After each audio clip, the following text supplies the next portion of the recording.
ದೆಹಲಿಯಲ್ಲಿ ಡಿಕೆ ಸಂಪುಟ ರಚನೆ ಕಸರತ್ತು ವಿಚಾರಕ್ಕೆ ಸಂಬಂಧಪಟ್ಟಂತೆ ಕೆಸಿ ವೇಣುಗೋಪಾಲ್ ನಿವಾಸದಲ್ಲಿನ ಸಭೆ ಅಂತ್ಯವಾಗಿದೆ.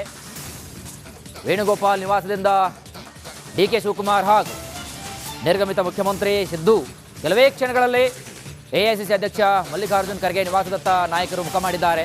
ದೆಹಲಿಯಲ್ಲಿ ಡಿಕೆಶಿ ಸಂಪುಟ ರಚನೆ ಕಸರತ್ತು ನಡೆದಿದೆ. ಕೆಸಿ ವೇಣುಗೋಪಾಲ್ ನಿವಾಸದಲ್ಲಿನ ಸಭೆ ಅಂತ್ಯವಾಗಿದೆ. ಆ ಮುಖಾಂತರ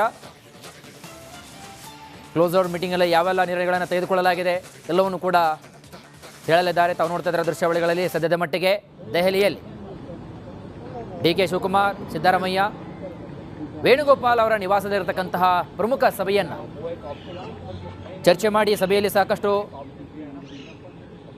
ವಿಚಾರಗಳ ಬಗ್ಗೆ ಚರ್ಚೆ ನಡೆಸಿದ್ದಾರೆ. ತದನಂತರ ಈಗ ಎಐಸಿಸಿ ಅಧ್ಯಕ್ಷ ಮಲ್ಲಿಕಾರ್ಜುನ್ ನಿವಾಸದತ್ತ ಮುಖ ಮಾಡ್ತಾ ಇದ್ದಾರೆ. ಆ ಮುಖೇನ ನಾಳೆ ಡಿಕೆ ಶಿವಕುಮಾರ್ ಅವರು ರಾಜ್ಯದ ಸಾರಥಿಯಾಗಿ ಅಧಿಕೃತವಾಗಿ ಚುಕ್ಕಾಣಿಯನ್ನು ನಡೀಲಿಕ್ಕೆ ಪ್ರಮಾಣವಚನ ಸ್ವೀಕಾರ ಕಾರ್ಯಕ್ರಮದ ಒಂದು ಸಕಲ ರೀತಿಯಾದಂತಹ ಸಿದ್ಧತೆ ಕೂಡ ನಡೀತಾ ಇದ್ದಾವೆ. ಸದ್ಯದ ಮಟ್ಟಿಗೆ ದೆಹಲಿಯಲ್ಲಿ ಕೆಸಿ ವೇಣುಗೋಪಾಲ್ ಅವರ ನಿವಾಸದಲ್ಲಿ ಇರತಕ್ಕಂತಹ ಒಂದು ಮುಖ್ಯಮಂತ್ರಿ ಪ್ರಮಾಣವಚನ ಆಗಿರ್ಬೋದು, ಸಂಪುಟ ದರ್ಜೆಯ ವಿಚಾರ ಆಗಿರ್ಬೋದು, ಎಲ್ಲ ವಿಚಾರಕ್ಕೆ ಸಂಬಂಧಪಟ್ಟಂತೆ ಮಾಡಿರತಕ್ಕಂತಹ ಚರ್ಚೆ ಇದೀಗ ಅಂತ್ಯವಾಗಿದೆ. ಆ ಮುಖೇನ ಡಿಕೆ ಶಿವಕುಮಾರ್ ಹಾಗೂ ಸಿದ್ದರಾಮಯ್ಯನವರು ಎಐಸಿಸಿ ಅಧ್ಯಕ್ಷ ಮಲ್ಲಿಕಾರ್ಜುನ್ ಖರ್ಗೆ ನಿವಾಸದತ್ತ ಮುಖ ಮಾಡ್ತಾ ಇದ್ದಾರೆ.